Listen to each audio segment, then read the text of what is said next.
One of the most common questions that we've been getting asked a lot lately is, D, will I have to pay taxes on my Cash App transactions? You got people using Cash App, they're using PayPal, they're using Venmo, they're using Zelle, and they're trying to figure out, listen, I use these particular peer-to-peer apps, moving money. Some of it's for personal, some of it for business. I hear this news about the IRS going to report it as income.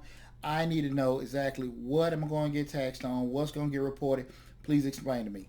Listen, I'm going to explain the whole deal with you guys on this video, but what I need you guys to do is number one, like the video, subscribe to the channel, and make sure you look at the whole video so you can get a full explanation in regards to what you're going to get taxed on in regards to Cash App, Venmo, PayPal, or Zelle, okay? Listen, one of the first things we want to keep in mind, beginning of January 2022, that's when it was enacted that what we call peer-to-peer, that being PayPal, Venmo, Cash App, these particular apps would have payments that total over business transactions totaling over $600 will be reported to the IRS. Again, anything over $600 in total will be reported to the IRS, right? What will happen is after each year, you would get the actual vendor, that being you would get what's called a 1099-K reported to you. You have this, I think, the same deadline in regards how you would get your W-2s by January 31st of that particular year. I think that's what it is. Don't hold me to that, but you will get the 1099-K. I think I'm correct on the date. But most importantly, in regards to who would get it and why you get it, that's what we want to talk about in this video.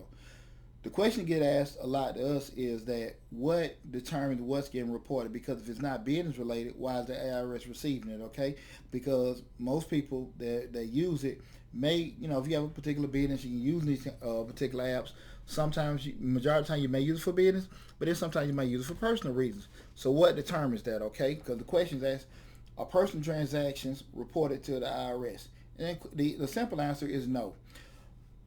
I know in particular with PayPal and Venmo, they do ask if particular services from friend to friend or personal or is it business. And in particular, keep in mind again, we're talking about the total being over $600. Only the business transactions will be reported to the IRS. Okay, that will be strictly it. The business transaction will be reported to the IRS. So transactions that are classed as personal or friend to friend, they will not be taxable. Okay, that dollar amount won't be taxable. Like I said, I think PayPal and Venmo are the ones that do actually ask you if it was personal or business, right? The other question that's asked is, can we state, if we know it's business, can we state that it's personal or business, knowing that it personal, and from friend to friend, knowing that it may be a business transaction? The simple answer is yes. The issue comes up this, and this is why you don't want to do this, is because those apps are going to be closely monitoring those transactions. So if they see a certain volume or see a certain dollar amounts, they may ask you for proof. They may ask you to switch over to a strictly business account. So just be very mindful of that. And I always advise you guys, I'm always going to tell you guys to do things the right way. I'm not going to tell you how to hack stuff or do anything like that. But I will tell you, the best thing for you to do is make sure you have a business account set up. Well, you're not commingling the both of what's done, personal or business. But again, they will ask you, and on the business transaction, they will ask you, the personal business, and the business ones will be taxed. Okay, that's something I think a lot of folks are concerned about, which ones will be used as taxable. Okay, in particular with PayPal in particular, you would just probably have to justify to say what's that, and that's why I would just err on the side.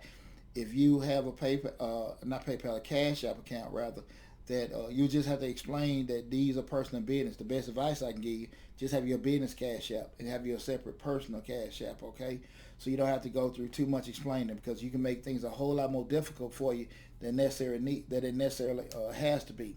Another key thing that is missing when if you were to state that something is for friends and family or for personal, you lose the purchase protection, right? And that being if you actually have done something with a particular business and you need to do a charge off because you didn't receive the product or service that you decided to use or whatever, all that purchase protection, all that stuff is gone on both sides if it's listed as from friends or personal. So you want to make sure you're very, very mindful of that stuff, because when you think sometimes when you're beating the system, it can come back and bite you if you don't have it listed correctly. Okay, so remember the purchase protection is gone. One key thing to keep in mind: the peer to peer app Zelle, they don't report to the IRS, and the reason being is because Zelle is a financial institution to financial institution transaction app. Okay, whereas you look at PayPal, Cash App, and Venmo, they're a hub where the transaction, the money goes in, sits in the app, and you distribute it where you want the money to go from there. Right? You can send it to another person. You can send it to a bank, right? You can do that. But Zelle is just strictly institution to institution, okay? So they don't report to the IRS. That's something to keep in mind. For that reason, since they, don't go from, an intermediary like a Venmo, like a Cash App, like a PayPal, institution. So they won't report to the IRS, okay? Some quick advice I want to give you guys, I want to reiterate again. Keep things separate. What I mean by keep things separate, have your separate business account that you may be used for in one of those particular apps. Have a personal account. You don't want to commingle because the onus will be on you to explain that, this transaction was to a family member. This transaction was done personal wise, especially when everybody got odd names for their screen names, okay? Especially with Cash App, okay? I'm telling you, just try to keep everything as separate as possible. The next thing I want to do is to tell you guys, keep proper records of everything. You want to make sure you got your ledger accounts, your those business records and stuff properly listed in regards to when you use these particular apps, okay? Be very, very mindful again. So if you're just using them for personal wise and everything like that, that's fine.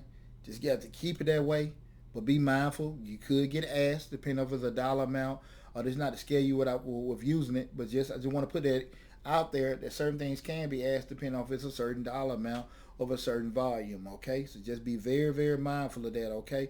Also, again, remember you lose the purchase protection when you list something. Is for friends and family and personal use. Okay, mindful of that. Okay. Listen, I hope I explained everything to you in regards to what is taxable, what isn't taxed, okay? Business transaction will be taxed. Personal transaction won't be taxed, okay? Just be prepared to provide information to prove that something is personal or business if you are asked, okay? Again, I'm Deonte Burden, a.k.a. Mr. Short Dollar himself. Again, make sure you hit that dollar sign in the bottom right-hand corner to subscribe to the channel and get more great information just like this. Take care of yourself, guys, and be safe.